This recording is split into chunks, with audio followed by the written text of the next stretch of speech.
제가 오늘 여러분들 앞에서 할 강연 내용은 통일이 과연 가능한가라는 걸 가지고 좀 하려고 합니다.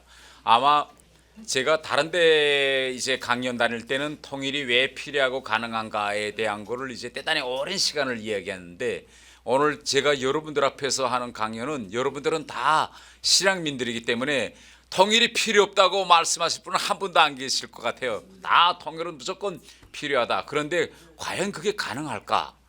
가능하다라고 하면 언제쯤 가능할까? 뭐 나름대로의 시간 계산이라도 좀 해볼 수 있는 좀 이런 얘기를 좀 이제 제가 하려고 하는데요. 다른 데 가면 제가 어디다 많은 시간을 보내는가 하면 통일이 필요한가 필요하지 않느냐, 요게 많은 시간을 보냅니다. 여러분 아시겠지만 점점 우리나라에서 젊은 세대가 이제 커지면서 세대적인 교체가 지금 일어나고, 6.25 전쟁을 겪어보지 못했고 또 산업화 과정을 겪어보지 못했고, 쉽게 이야기하면 태어나서 보니까 이렇게 좋은 나라인 거예요. 잘 먹고 잘 살고. 이런 세대들한테는 지금 통일이 왜 필요할까?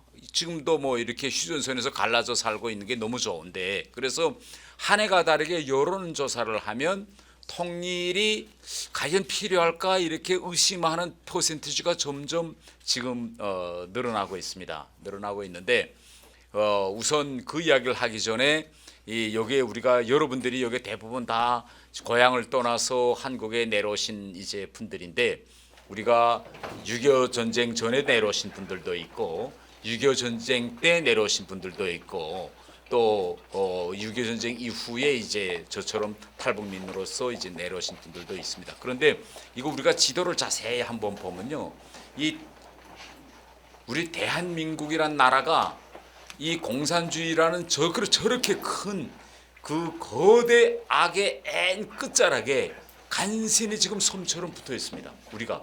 그런데 지금 정상적으로 정치 외교학을 공부해 보신 분들이 들여다볼 때 이런 저런 거대 악의 대륙의 섬처럼 끝자락에 붙어서 지금까지 우리 체제를 유지하고 있는 것만도 이게 기적 같은 일인데, 우리는 단순한 유지가 아니라 한강의 기적을 이룩해서 이제는 세계 10위의 경제권에 진출했고, 또 동북아시아에서 우리나라는 민주화 지수가 제일 높은 나라로 되어 있습니다.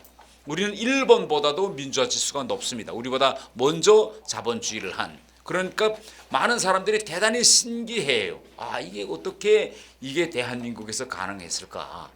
그런데 지금 문제는 뭐냐면, 우리가 정말 지금까지 모든 이런 기적 같은 일을 계속 우리가 했거든요. 여기에는 뭐 여러 가지 요인들이 다 뭐 있겠지만은 가장 중요한 거는 이승만 대통령 같으신 분이 6.25 전쟁 이후에 다시는 이 땅에서 전쟁이 일어나지 않도록 그런 안전장치로서 한미동맹이라는 걸 만들어냈고, 또 그 위에 박정희 대통령이 산업화를 했고, 그 다음에 민주화 운동을 하면서 지금과 같은 게 아주 우리가 잘 아기가 맞아떨어졌습니다. 그런데 앞으로 어떻게 되겠느냐, 우리 한국이. 지금 현재 우리가 매일 TV 틀어놓고 보면 이제 물가 상승률과 경제 성장률 대비를 우리가 한번 좀 잘 비교해 보세요. 지금 물가 상승률은 지금 우리 3% 넘어가거든요. 그래서 어제 저녁에 제가 TV 보니까 어떠신 분은 TV에 나와서 요새 이마트에서 사과 사 먹기도 힘들다 그러시더라고. 사과 값이 이렇게 올랐다고. 그래서 물가 상승률이 계속 오르고 있죠. 느끼고 있죠. 네, 그런데 지금 경제는 1.7% 정도로밖에 안 상승 못합니다. 그런데 이걸 우리가 체감온도로 우리가 체감할 수 있게 요새 그래도 괜찮아라고 하려면 이 물가 상승률과 경제 성장률이 비슷하게 나가야 되는데, 그럼 앞으로 우리가 정말 대통령이 경제 정책을 잘 해가지고 우리나라 경제 성장률을 3% 이상으로 만들 수 있을까요, 없을까요? 이 정책에 관한 문제다. 정책을 진짜 우리가 흔히 이야기하는 거 그렇게 하자. 박정희 대통령 때 정말 경제 정책을 잘하고 대통령 자체가 이 매일 이거 저 경제 문제에 대해서 재벌 총수들 모아놓고 회의하고 이 쫄크고 해서 이렇게 했는데, 그러면 대통령이 잘하면 우리나라 경제 성장률을 한 3% 올릴 수 있을까요, 없을까요? 우리가 있을 것 같으세요? 가능하다. 예. 많은 경제학자들은 이렇게 이야기해요. 이거 이거 이제는 대통령과 정부의 경제 정책, 마담 고시 경제 정책 가지고 할 때는 이젠 지났다. 왜냐하면 우리 주변 나라들 다 보면요, 뭐 예하면 미국이나 특히 중국 같은 경우에도 이제 경제가 이제는 침체기에 들어가기 시작했거든요. 그럼 전 세계 경제가 이렇게 침체기에 들어가고 원유 가격이 올라가고 이렇게 됐기 때문에 앞으로 우리가 정말 국민들이 체감할 수 있는 성장률 3% 내려면 힘들다. 지금 이렇게 이야기합니다. 지금 경제, 그러니까 이거 이제는 뭐 정부나 대통령의 뭐 경제 정책이나 혹은 또 유능한 경제학자가 나타나서 한번 방향을 이렇게 틀어봅시다, 이렇게 돼서 좌우할 상황은 아니다. 그러니까 이제는 우리가 그 무엇인가 정말 새로운 방식으로 돌파해야 됩니다. 이걸. 그게 뭘까? 그런데 일본이나 미국이나 중국이나 뭐 대만이나 그 어느 나라 경제도 이렇게 순간에 돌파구를 열 수 있는 그런 기회가 없는데 우리나라에는 기회가 있을 수 있어요. 그게 바로 통일입니다. 그래서 과연 그럴까? 이걸 경제학적으로 우리가 좀 들여다 좀 봅시다. 자, 이게 최근에 경제학자들이 머리 싸매고 계산했어요. 과연 통일이 되면 우리 대한민국 국민들과 경제 전반에 득이 될까 아니면 실이 될까? 이거 했는데 총체적으로 만약 우리가 내년도나 뭐 2030년에 가서 통일된다고 계산할 때 이때까지는 통일되면 우리 대한민국 경제와 복지에 큰 타격이 된다, 이렇게 생각했는데 경제학자들이 계산한 데 하면 2050년까지로 보면 누적 통일 말하자면 득이 6,304조가 나온다는 겁니다. 그런데 반대로 우리 돈이 북한으로 이제 예산에서 북한으로 복지를 비롯해서 들어간 이 모든 통일 비용은 합쳐서 581조밖에 안 된다고 그래요. 그러니까 우리가 숫자상으로 계산하면 전 세계적으로 국가가 예산을 책정해서 어느 한 지역에 투자했는데 지금 581조를 투자해서 만약 우리가 누적 말하자면 경제적 편익을 6,304조를 만들어내는 이런 경제적 호황, 기회는 그 어느 정부에도 없을 겁니다.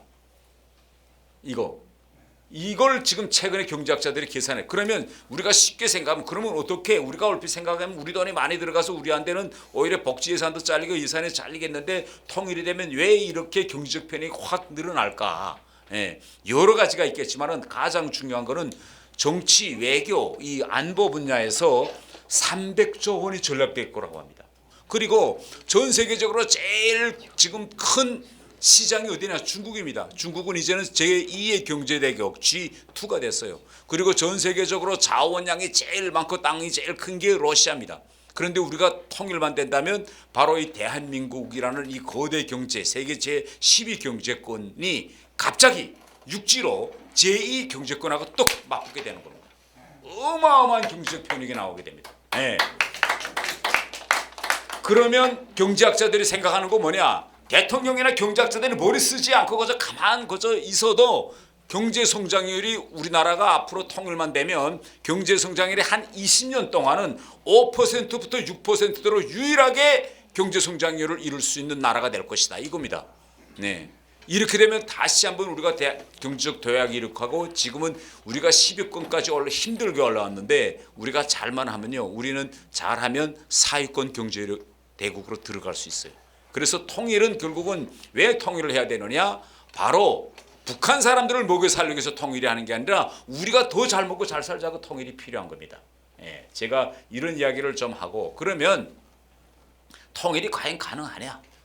이 이야기를 좀 제가 하려고 합니다. 그러면 통일이 우리가 가능하냐 가능하지 않냐라는 걸 보려면 김일성 시대의 북한과 김정일 시대의 북한과 지금 우리가 지금 살고 있는 김정은 시대의 이 북한이 뭐이 다르냐, 구조적으로 어떤 변화가 있느냐, 이걸 보면 우리가 통일이 가능한가 가능하지 않을까라는 걸 우리가 알 수 있어요. 우리가 실제 김정일 때 고난의 행군 1990년대에 고난의 행군이 있었거든요. 그때 북한에서 진짜 수십만이 굶어 죽었어요. 그리고 전 세계적으로 북한은 아주 특이한 시스템을 가지고 있는데 이 특이한 시스템이 어떻게 가능했느냐, 그러면 그 시스템이 아직도 유지되고 있느냐, 이 점에 대해서 좀 제가 말씀드리겠습니다. 북한은요, 중국이나 러시아나 또 베트남이나 이런 이전 소련과 같은 이런 공산국가들하고는 체제상 완전히 다릅니다. 완전히 달라요. 뭐에 다르냐? 이걸 우리가 잘 아는 게 필요한데, 공산국가들은 쉽게 이야기하면 공산국가들은 세습을 반대합니다. 마르크스 레닌주의의 핵심 사상이 하나는 개인이 사적 소유권, 개인 재산권을 인정하지 않고 이건 다 모아서 다 하나의 국가, 사회가 운영해야 된다. 이게고, 다른 하나는 어떤 경우에도 경제 권력이든 정치 권력이든 이거는 사유화하면 안 된다. 이게 마르크스 레닌주의의 핵심이에요. 그래서 중국도 그렇고 이전 소련도 그렇고 지금의 베트남이나 쿠바나 이런 나라들 다 들여다보면 가문에서 권력을 이렇게 할아버지, 그다음에 아들, 또 손자, 북한처럼 3대로 하는 데가 없습니다. 오직 북한만 이게 가능했어요. 그러면 이걸 어떻게 가능하게 했느냐? 이걸 우리가 잘 알고 넘어가는 게 아주 필요합니다. 어떻게 했을까요, 이걸? 여러 가지 원인이 있지만은 물론 강압 통치, 사람들에 대한 무자비한 처형, 이런 독재 이런 것도 있지만은 더 중요한 게는 뭐냐면 군중들로부터 말하자면 국가를 운영하는 주민들로부터 김씨 일가에 대한 착시 현상을 만들어내야 돼. 이게 대단한, 이게 다른 나라 지도자들이 못한 겁니다. 이게 어떤 착시 현상이 일어났냐? 여러분들은 다 북한에서 왔기 때문에 다 아실 겁니다. 우리가 6.25 전쟁이 일어나기 전에 1940년대 말 일제로부터 해방돼서 50년대까지 대한민국에서 우리 한반도에서 제일 중요한 문제가 땅 문제였어요. 땅 소유권 문제 가지고 다 싸움이 벌어졌거든요. 그런데 여러분 여기 북한에서 오신 분들이 다 있겠지만은 소련이라는 나라가 김일성 30대의 젊은 김일성을 만주에서 데리고 와서 지도자로 앉혀가지고 순간에 그거 뿌리박게 한 가장 큰 원인이 뭐냐? 바로 땅 문제입니다. 토지개혁. 북한 사람들 김일성이, 평양시 사람들은 알았겠죠. 지방 사람들은 김일성이 어떻게 생겼는지도 몰랐거든요. 그때 뭐 TV가 있습니까? 신문이 있습니까? 방송이 있습니까? 다 무명자인데. 그러면 이걸 단기간에 어떻게 이걸 확립하느냐? 바로 땅을 나눠주고, 이 사람 바로 땅 준 사람이다. 사진 걸게 한 거예요. 혹시 그때 토지개혁 때 북한에 있었던 분 계세요? 여기 지사님, 다 경험하셨잖아요. 아주 교만한 방법으로 했습니다. 이거 다시 뒤돌아보면. 자, 그런데 50년대, 60년대까지만 해도요, 하루 세끼 배불리 먹여준다. 배불리 먹여준다, 누가? 이러면 이게 대단히 신기한 노릇이었어요. 근데 김일성이가 50년대 전쟁 끝나고 이게 복구 이거 할 때 뭘 내놨는가 하면 김일성이가 그때 이밥에 고깃국에 비단 옷을 입고 기아집에서 살게 해주겠다. 이게 꿈 같은 얘기. 그러면서 일단 하루 세끼 밥 먹여줄게 이렇게 한 거예요. 하루 세끼 밥을 먹여줄게 내가. 그럼 모든 사람들이 그게 가능할까? 하루 세끼 밥 먹는다는 게 아침에 밭에 나갈 때 겨우 죽한그릇 먹고 점심은 건너뛰고 저녁에 와서 밥 한 끼 먹고 매일 배고픈 삶을 이어가던 북한 사람들이 하루 세끼 밥을 먹여주겠다. 이게 하루 세끼 밥 먹는 게 가능할까요? 가능하지 않을까요? 배급제. 그러니까 쌀이 많이 생산되고 적게 되고 이렇게 하고 이런 데는 걸 배급제를 실시해서 국가가 매일 일하는 사람은 하루에 배급표를 딱 만들어 가지고 어른은 700, 애는 400g 이렇게 딱 정해 가지고 배급제를 한 거예요. 그런데 배급제를 하려면요, 국가가 배급제를 실행할 수 있는 충분한 식량을 생산해야 됩니다. 근데 북한이 배급제를 실행할 수 있는 충분한 식량을 생산했을까요? 못했을까요? 그럼 이걸 어디서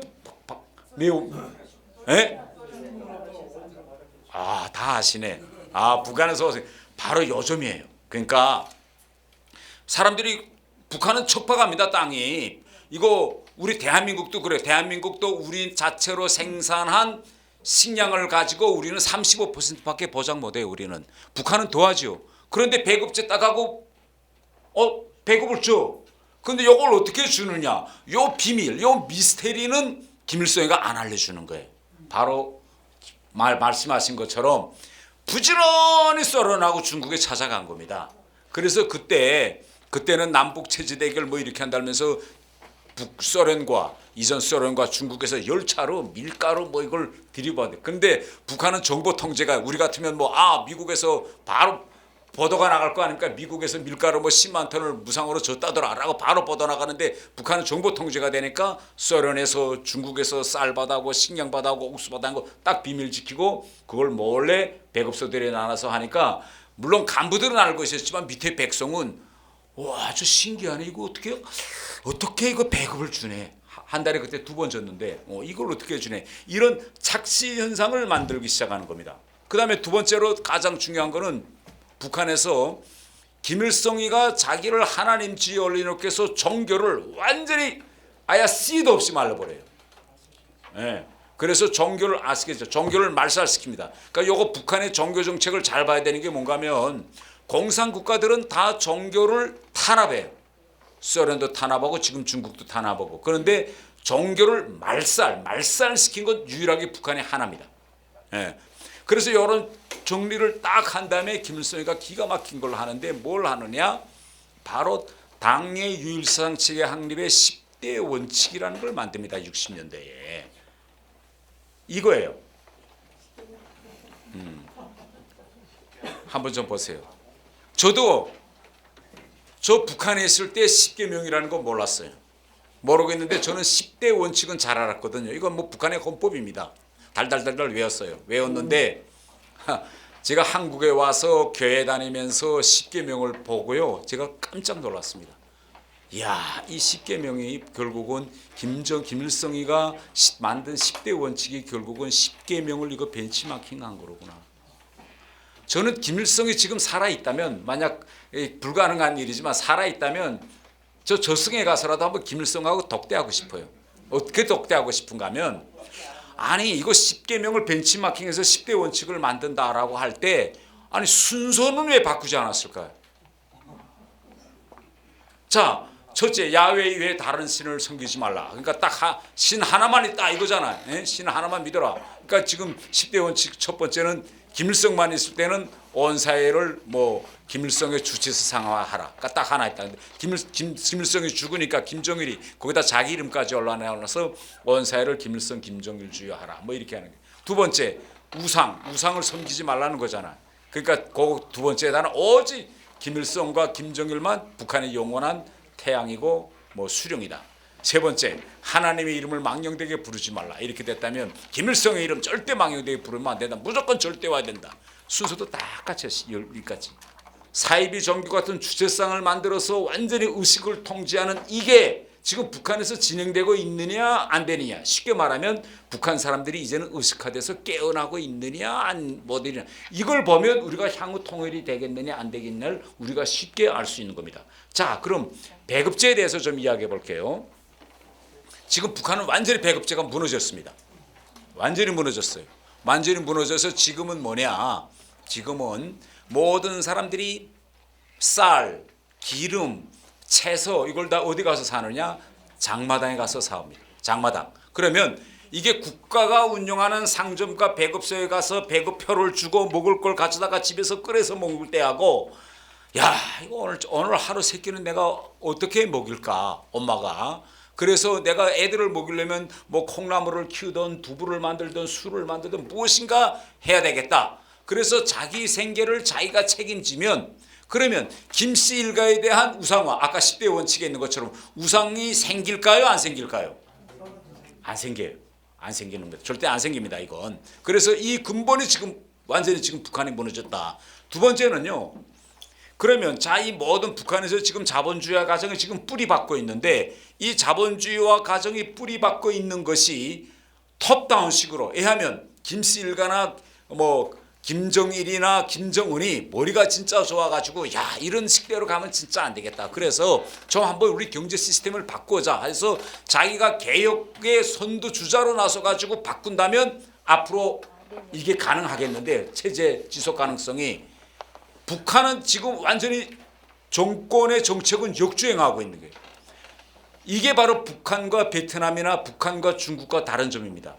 중국에서는 바로 개혁 정책을 등소평이라는 사람이 마오쩌둥이 죽은 다음에 톱다운 방식으로 시장 경제를 톱다운 방식으로 했습니다. 밑에서는 잘 하지 않겠다는 거를 이 등소평이가 야 이렇게 하면 이거 중국이 절대 이거 저 미국과 같은 그런 지위 올라설 수 없다. 그래서 마르크스 레닌주의를 버리고 시장경제 원리를 도입하고 이것도 안 돼서 진짜 등소병을 한 사람이 앞장서서 끌고 나가서 지금의 중국이 된 거예요. 그런데 북한은 지금 완전히 시장경제로 가고 있는데 어떤 관계로 가고 있느냐.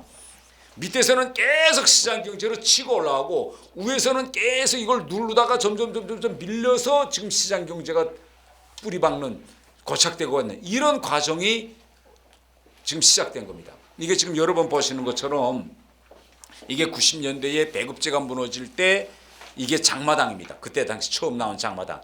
이때 장마당을 이걸 뭐라고 불렀냐. 북한 사람들이 메뚜기장이라고 했어요. 왜 메뚜기장인가 하면 한번 사진 자세히 보세요. 이게 지금 한국어로 말하면 경찰이죠. 이건 불법 노점상들과 같은데 저기서 망보는 사람이 야 경찰 온다 라면 순간에 여기서 장 보던 사람이 순간에 도망쳐서 없어져요. 그러니까 옆에다가 저렇게 자전거도 놓고 짐도 다 줬거든요. 하다 온다 하면 제깍 싸들고 도망칠 수 있게. 그래서 이때 이거 북한 사람들이 메뚜기장이라고 하다가 이게 90년대부터 2000년대로 넘어서면서 이 메뚜기장이 지금 진드기장으로 진화했습니다. 자리도 딱 같아요. 딱 저 동네로 들어가는 길목, 동네 길목마다 이렇게 시장이 생겼는데 이자 그 전 시장은 메뚜기장이고 지금 시장은 진드기장입니다. 이걸 보면 저 사람들이 도망칠 사람들이에요? 아니면 끝까지 뻗칠 사람들입니까? 그러니까 이때부터 뭐냐 2000년대 초부터 사람들이 아니 배급제가 이제 명백히 무너진 게 명백하고 또 국가가 배급제를 다시 회복시킬 능력도 없는데 이것까지 못하게 하면 우리는 굶어 죽으라는 거냐. 그래서 또 저항하기 시작했어요. 그래서 진드기장애를 보냈고 지금의 북한의 시장은 이겁니다. 이거는 지금 인민시장이라고 해요. 그럼 여러분 진드기시장과 메뚜기시장과 지금 인민시장 간의 가장 구조적인 차이가 뭐세요? 이게 지금의 북한입니다. 건물 안에 들어갔으니까 제도적으로 고착됐죠. 그 다음에 인원이 많아지고 또 국가가 통제한다는 건 어떻게 보세요? 네, 우선 국가가 지어졌고 가장 중요한 변화는요. 저기에서 지금 뭐 가게라고 하긴 어쨌든 북한의 식으로 말하면 장사꾼인데 장사꾼들이 단체복을 입었어요. 왜 단체복을 입혔을까요? 네? 맞습니다. 뭘가 구분하자고요?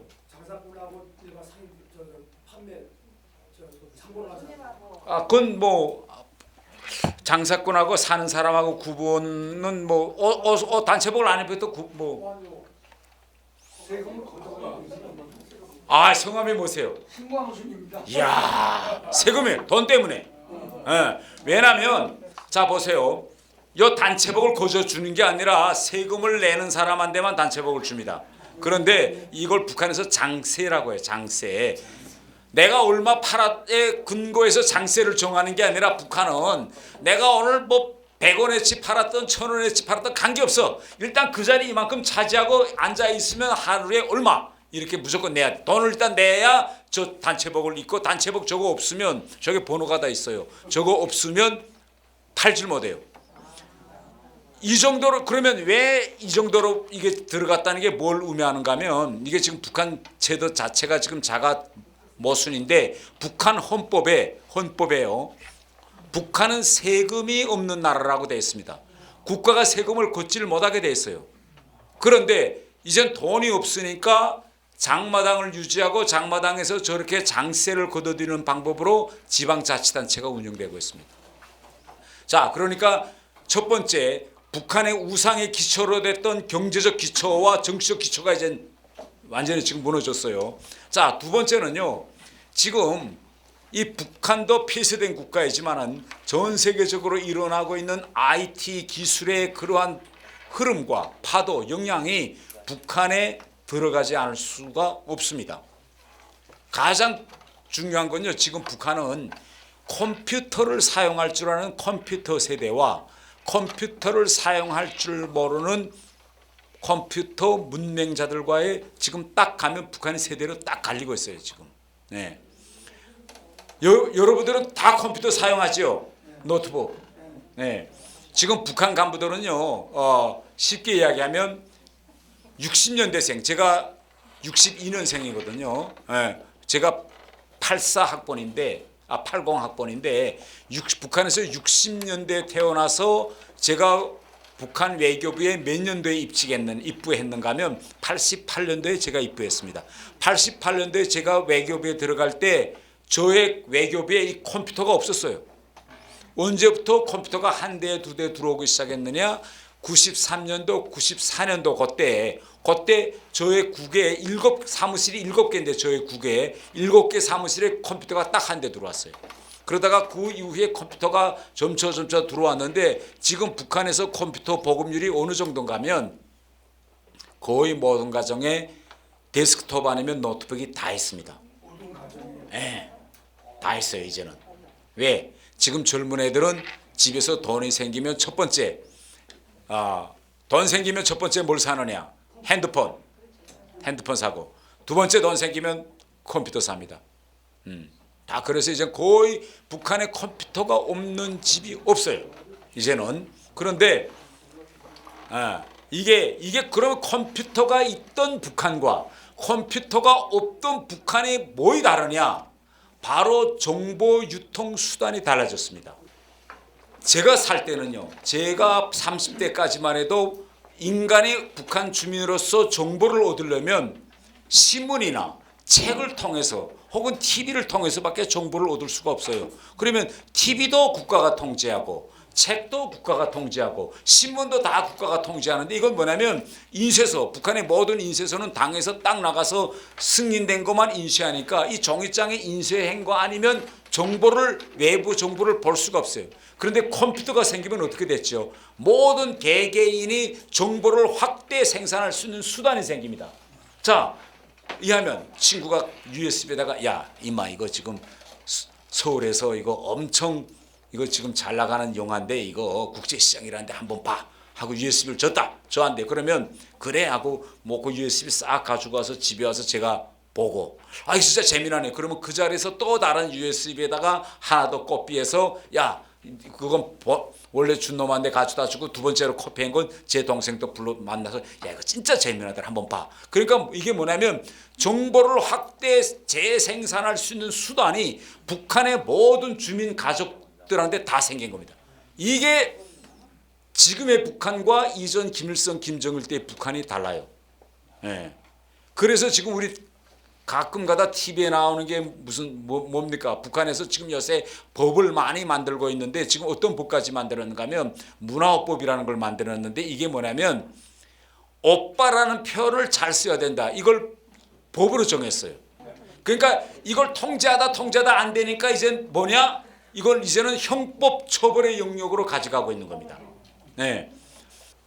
그래서 이게 지금 보이지 않는 대결 소리 없는 전쟁 이게 북한 노동신문, 북한 당기관지인 노동신문 사설 제목입니다.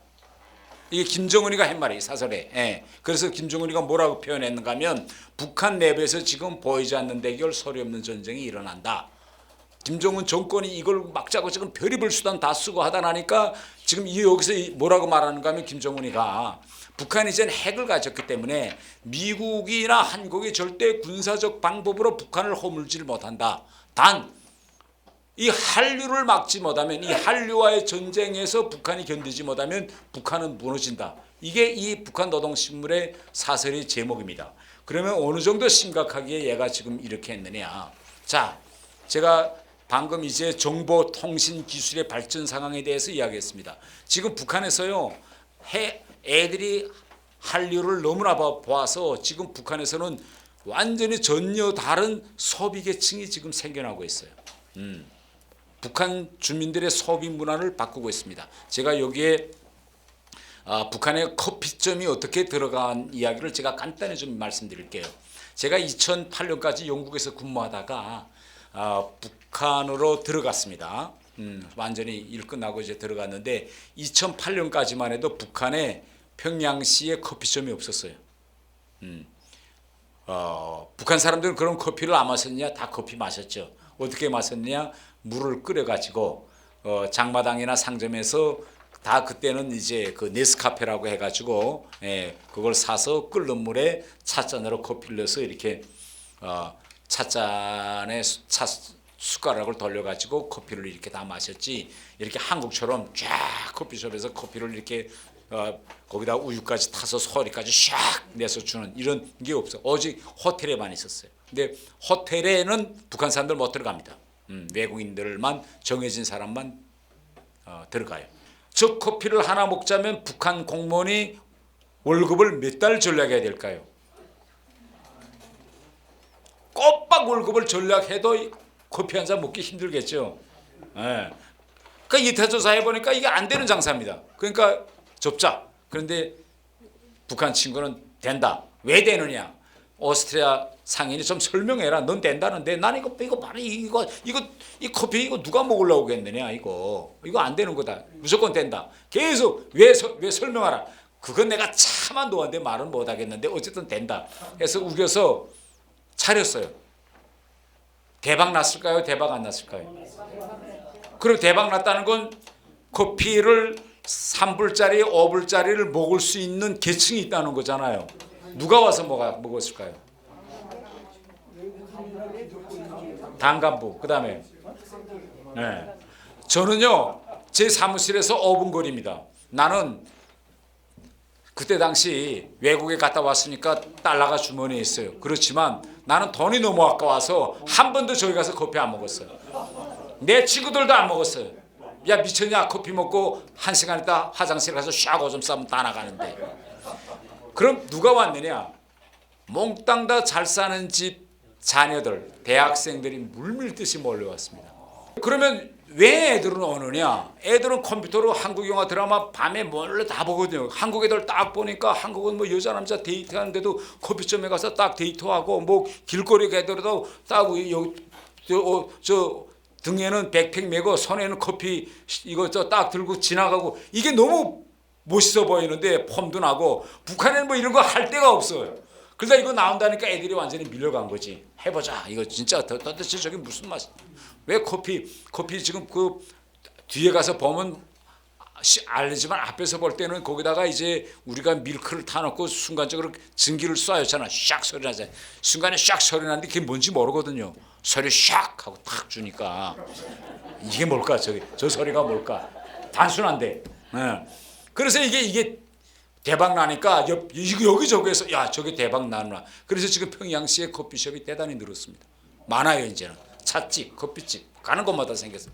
가는 거 이게 뭐냐면 우리가 정상적인 사고와 정상적인 경제적 계산을 가지고 들여다봤을 때는 안 되는 장사인데, 바로 문화가 들어가면 우리가 모르는 새로운 소비 문화와 소비 계층을 만들어낸다는 걸 알 수 있습니다.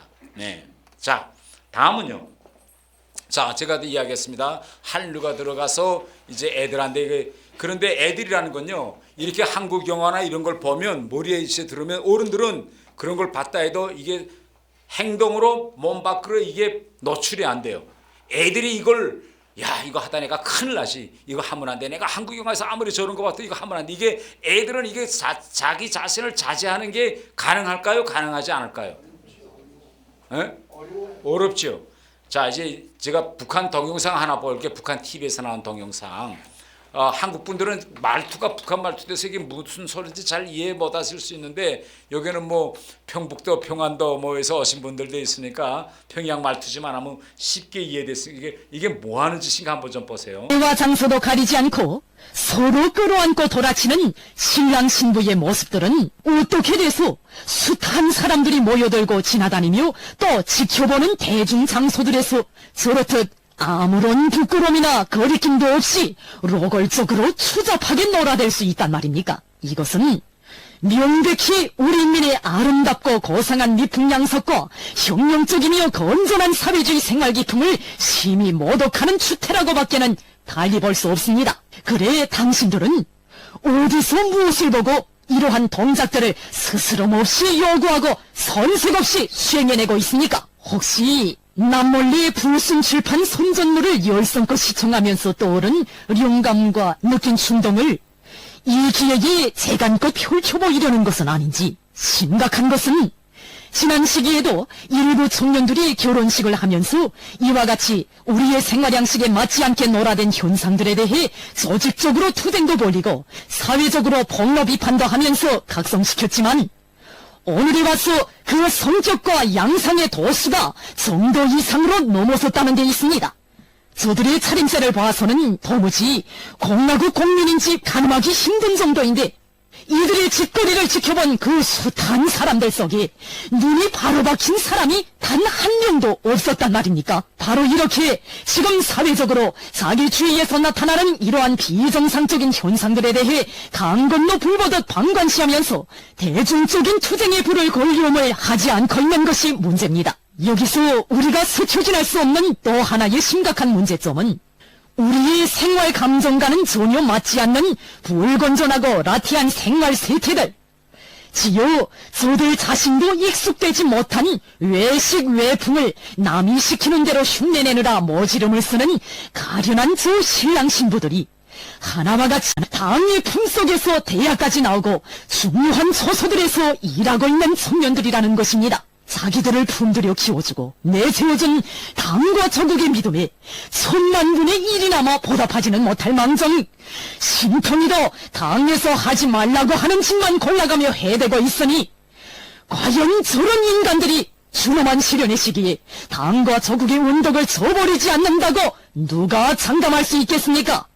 그들대로 지난 시기 불순 녹화물을 몰래 시청하는 과정이 남녀 간의 진정한 윤회 분위기는 외국산 술이나 포도주쯤은 마셔야 제대로 선다는 제단의 기준을 세웠는지 이 처녀의 손목에는 무려 4개에 달하는 금속 팔찌가 끼워져 있는가 하면 양쪽 귀에는 귀걸이가 2개씩이나 달려 있습니다. 이미 전에 당에서는 이러한 행태들이 우리식이 아니라는 데 대해 명백히 지적해 주었으며 전 사회적으로 이러한 현상을 없애기 위한 투쟁도 강도 높이 벌였습니다. 과연 이러한 노름들이 우리 새 세대 청년들의 지향의 요구에 부합되는가 하는 것입니다.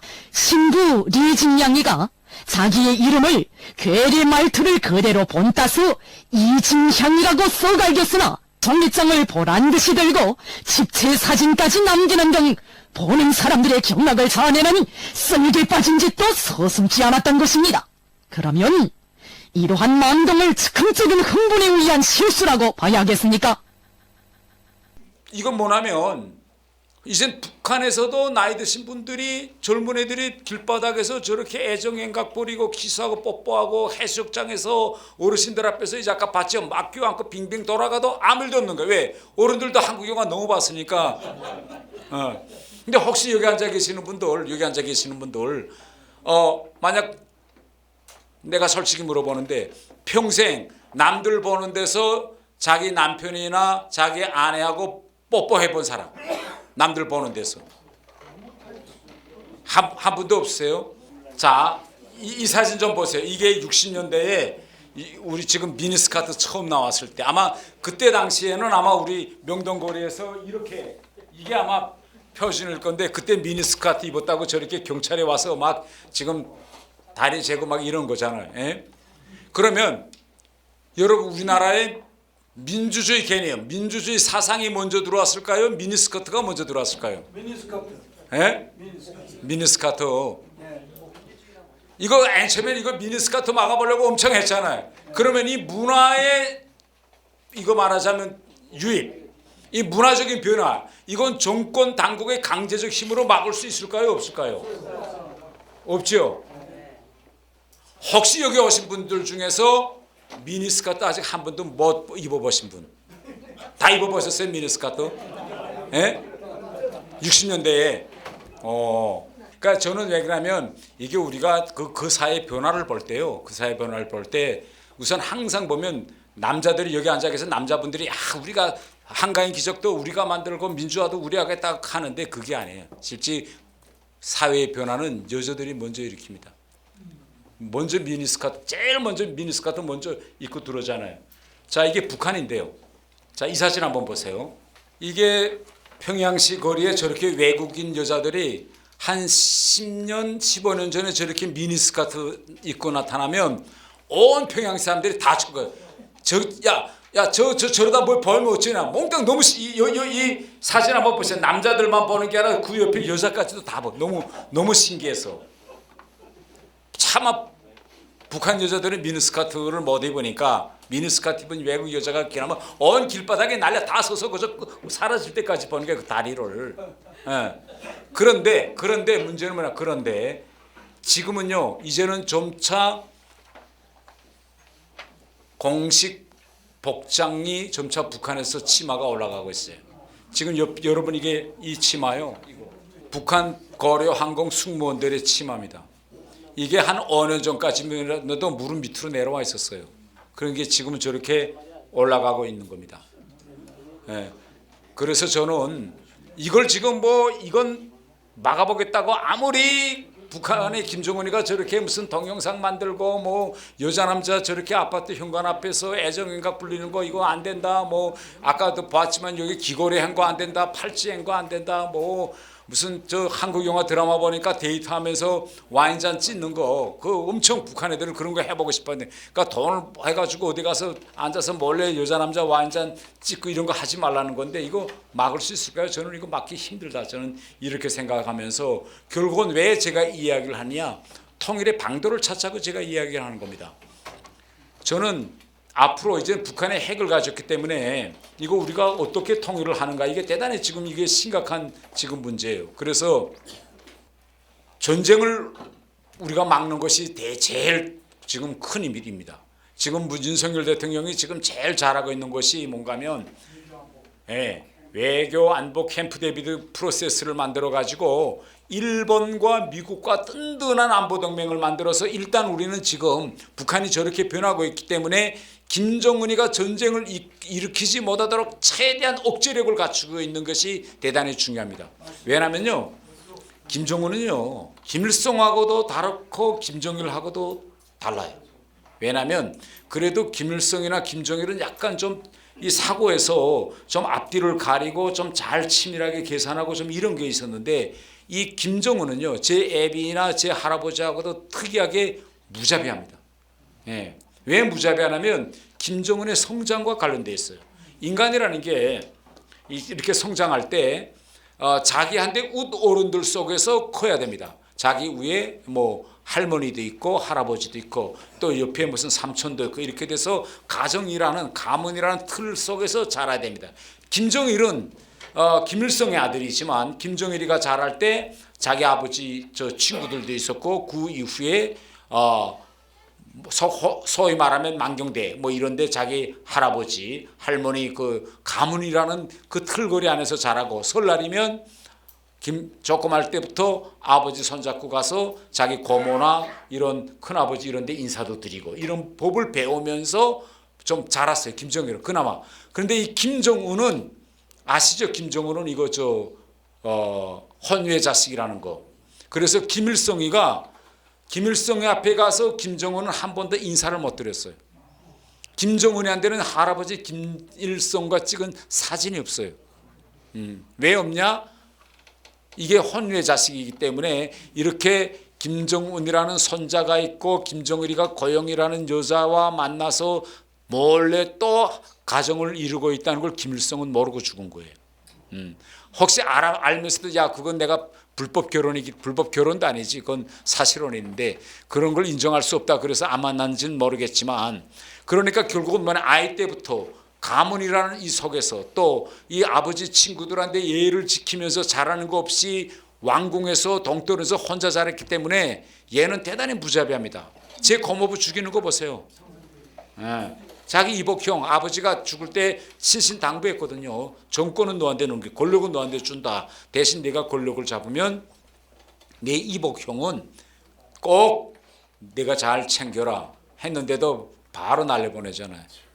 그러니까 이걸 우리한테 뭘 말하는가 하면, 얘는 힘을 가지고 억제하고 통제하지 않으면 어떻게 튈 수 없다. 그래서 지금 윤석열 대통령이 올라가서 그 기간에 우리가 하지 못했던 이 한미 동맹도 강화하고 일본 지금 한미 캠프 데이비드 프로세스를 하는데, 최근에 국회에서 지금 제일 논쟁거리가 뭐냐면 여야 사이에 한미 동맹 강화하는 거 오케이, 이건 민주당도 지지해요. 그런데 왜 여기에 일본을 끌어들이느냐, 왜 한미 플러스 알파로 일본을 끌어들이느냐, 여기에 대해서 지금 계속 민주당이 태클을 겁니다. 그러면 우리 한미 동맹만 가지고 한반도에서 전쟁 억제 기능을 할 수 있을까요, 없을까요? 없어요. 어려워요. 왜 우리한테 왜 일본이 필요할까요? 아니 뭐 아시는 분? 가동 시간이 너무 멀고 그래서 네. 일본 기지에서 출동을 해야 됩니다. 네. 그다음에 또 없습니다. 여러 가지 요인이 많아요. 여러 가지 원인이 있는데 가장 중요한 거는 우리나라에서 전쟁이 일어나면 우리는 미군과 함께 싸워야 되죠. 함께 싸워야 되는데 미군의 전쟁 수행 물자가 우리나라에 있는 게 아니라 일본에 있어요.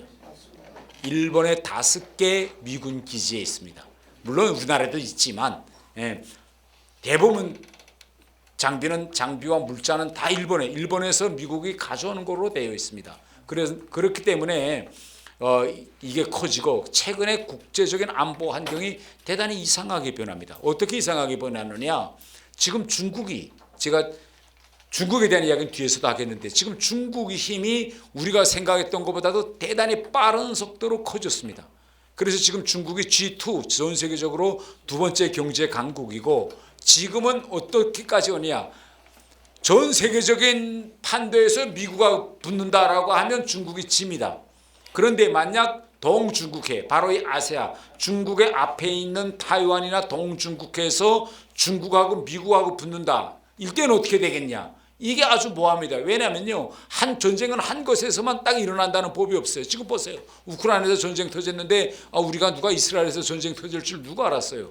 그런데 만일 하나 시진핑이가 타이완을 쳤다, 무력으로, 이렇게 됐을 때 김정은이가 가만히 있을까요? 아니면 김정은도 한번 좀 움직여 해볼까요? 움직할 수 있는 가능성이 대단히 큽니다. 우리가 하면 왜 움직할 수 있는 가능성이 크냐면 타이완에서 시진핑이가 타이완을 공격하면 타이완에서 가장 가까운 미군 무력은 한반도에 있습니다.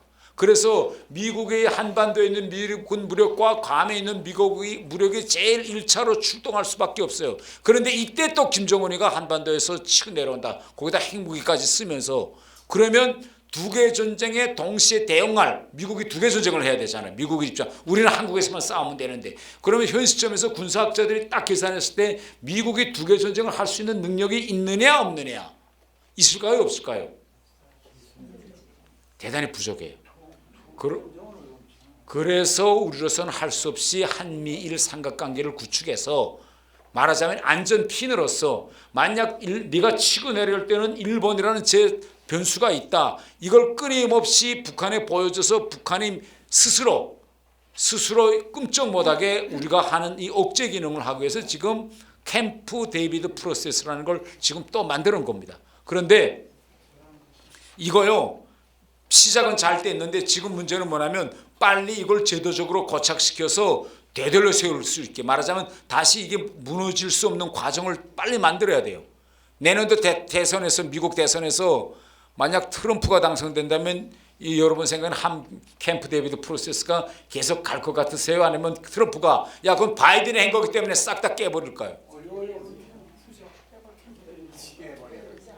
그래서 지금 빨리 이 과정을 우리가 빨리 이거 고착시켜서 대못을 빨리 박아놓지 않으면 트럼프가 또 올라가서 어쩔 줄 모릅니다. 얼마 전에 트럼프 지금 캠프에서 정책 보좌관을 이거 지금 하는 사람이 어디 와서 연설하는 걸 들어보니까 뭐라고 하는가 하면 트럼프가 올라가면 제일 먼저 해야 될 게 바로 한미 분담금 협상, 바로 우리 주한미군 주둔군 협상이죠.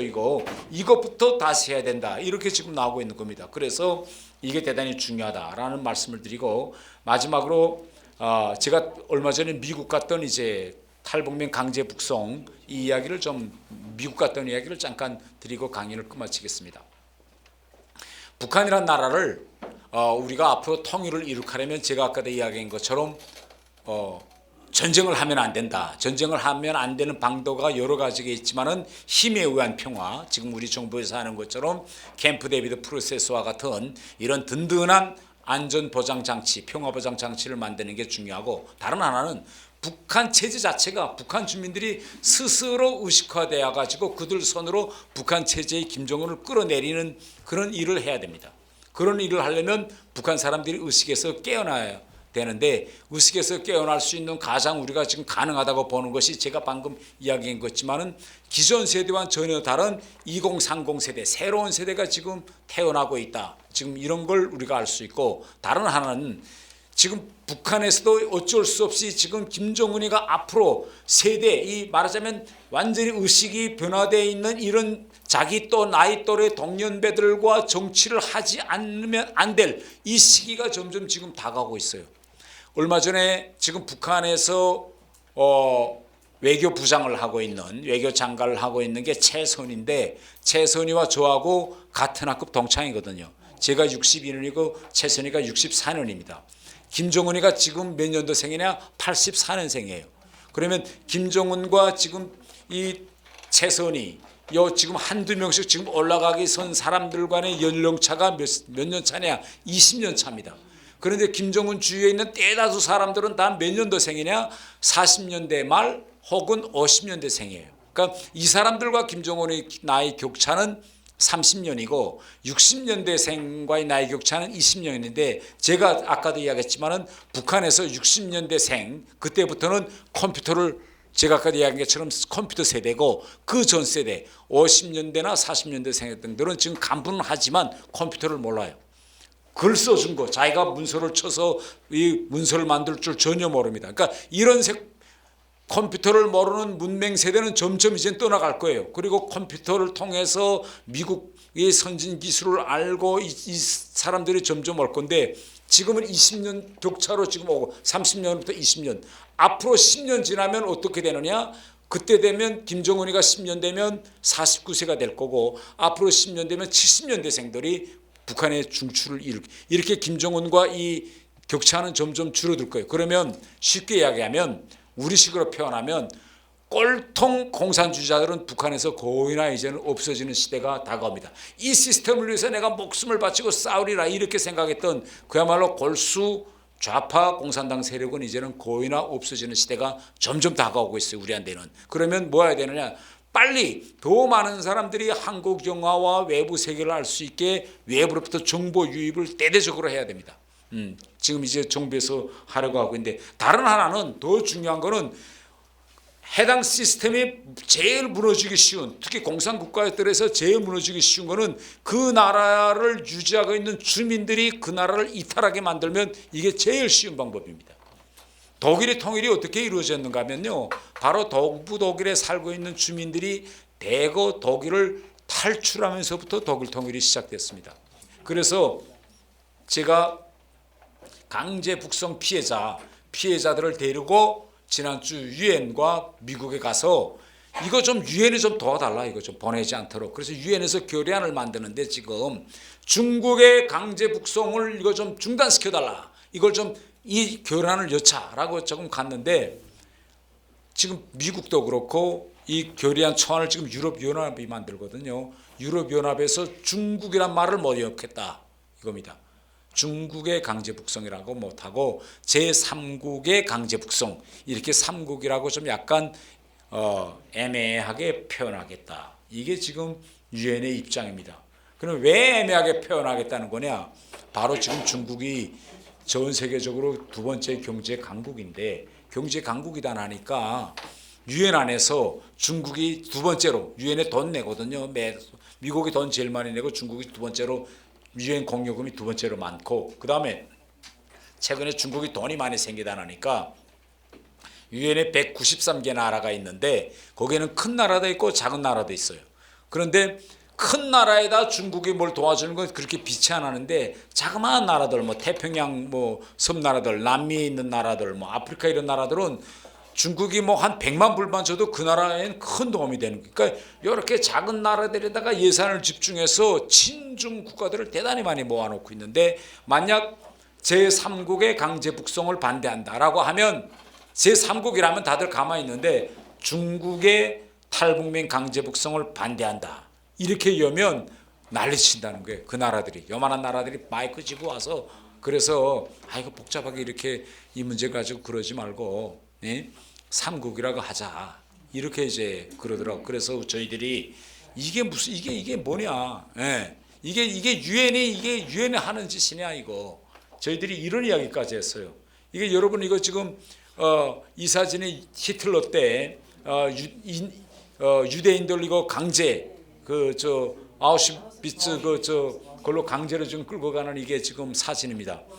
예, 이 워싱턴에 가면 이게 홀로코스트 박물관이 있어요. 근데 이 홀로코스트 내가 미국 대사를 보고 딱 이렇게 해야겠어요. 미국 차석 대사 만나서 당신네 이거 중국이라고 표현 못한다는 게 뭐냐? 이 거대한 미국이 삼국이라고 한다는 게 당신네 워싱턴에 가면 워싱턴 박물관에 워싱턴에 홀로코스트 메모리얼이라는 이게 그 홀로코스트 박물관이 있습니다. 이 박물관에 뭐라고 전시해 놨는가 하면 2차 대전 때 유대인들이 600만 명이 히틀러한테 죽었다. 그런데 그 책임은 히틀러한테만 있는 게 아니다. 미국에게도 도덕적 책임이 있다. 그게 이 박물관의 핵심 사상입니다. 어떤 도덕적 책임이 있느냐? 미국한테. 자, 히틀러가 독일 안에서 유대인들 땅을 빼앗고 재산을 빼앗고 그 다음에 유대인들을 게토에 몰아넣고 수용소로 끌고 가고 막 했어요. 막 했는데 그때 전 세계 지도자들 중에나 국가가 야, 그거 그렇게 하지 말라라고 히틀러를 딱 독일을 네이밍해가지고 비판하고 규탄하고 그땐 국제 연맹이었는데 연맹에서 비난 결의 채택하고 이런 걸 안 했습니다. 왜 안 했느냐? 왜 그때 독일을 찝지 않았느냐? 혹시 찝으면 독일이 화내고 성나고 이렇게 할까봐. 그리고 지금 중국하고 똑같아요. 독일이 유럽에서 제일 큰 경제 강국이거든요. 그때도 유럽의 모든 큰 회사들이 다 독일하고 경제적으로 엮여 있어요. 그러니까 그때 어떻게 생각했느냐? 야, 저 독일, 저 히틀러, 저 유대인들만 다 잡아 죽이면 평화가 오겠지. 그러니까 그저 끝날 때까지 가만 침묵 지키자. 그래서 그때 사일런스, 조용한 외교 정책을 했습니다. 더 실패는 뭐냐면 히틀러 베를린 올림픽 한 거 아시죠? 베를린 올림픽 하면 생각나는 게 누굽니까? 네, 맞아요. 히틀러가 그렇게 유대인들을 박살내면서 베를린 올림픽을 유치하겠다고 할 때 많은 시민단체들이 반대했습니다. 미국 정부에 찾아가고 영국 정부 찾아가고 이거 히틀러 이거 베를린 유치 이거 지지하면 안 된다. 이거 지지하면 유태인 이거 지금 학살을 지지하는 거니까 이거 절대 지지하지 않는 것으로서 전 세계가 거기에 대한 불만과 항의를 표시하라. 이렇게 했음에도 불구하고 미국 정부부터 그때 시작해서 모든 나라들이 히틀러의 베를린 올림픽 유치를 지지했어요. 그 히틀러가 한 거예요. 그런데 언제 미국이 후회했느냐?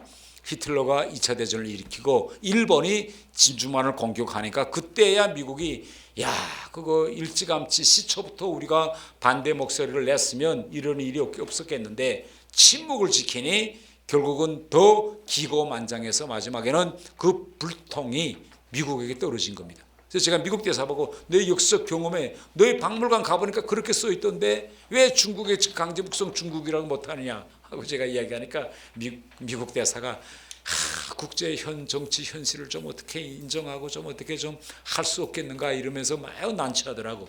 거기 6일 날 있었고 7일 날 11월 6일 날 11월 7일 날 미 국무부에 가서 줄리 터너 북한 인권 대사 미국 대표예요. 그래서 북한 인권 대사한테도 강하게 이거 유엔조차도 이렇게 미미하게 미적거리고 미언거리고 그러면 중국이 이거 저 기고만장해서 계속 이거 여사들 이거 송환 이거 시킬 거다라고 하행했어요. 그런데 저들이 9일 날 떠났는데 그게 뭐 긍정적인 영향을 미쳤는지는 모르겠지만 9일 날 유엔이 인권 결의안 초안을 홈페이지에 공개했습니다. 공개했는데 뭐라고 공개했는가 하면 저희들이 요구한 대로 중국이라는 건 찍질 못했어요. 제3국에서의 탈북민 강제 추방을 반대한다. 그러면서 거기다 한 문장을 더 이었는데 특히 최근 북중 간의 이동이 다시 재개된 점을 고려할 때 이러한 강제 북송을 중단하는 건 더욱 중요하다. 그러니까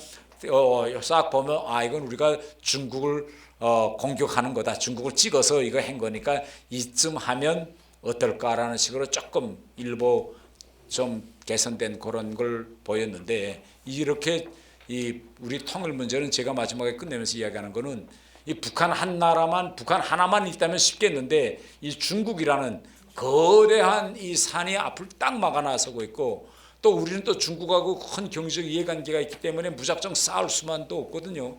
지금 윤석열 대통령이 또 시진핑 주석의 방한을 지금 내년 초로 하려고 또 하고 있고 그러니까 이게 지금 이 강제 북송과 관련해서 크게 목소리를 너무 크게 낼 수도 없고 또 아예 안 할 수도 없고 이 엄연한 이거 우리 민족에 닥쳐진 민족의 이거 진짜 재난인데 이런 좀 힘든 점들이 있다라고 생각하면서 여기까지 강연을 마치고 궁금한 점 있으면 질문 좀 받겠습니다. 네.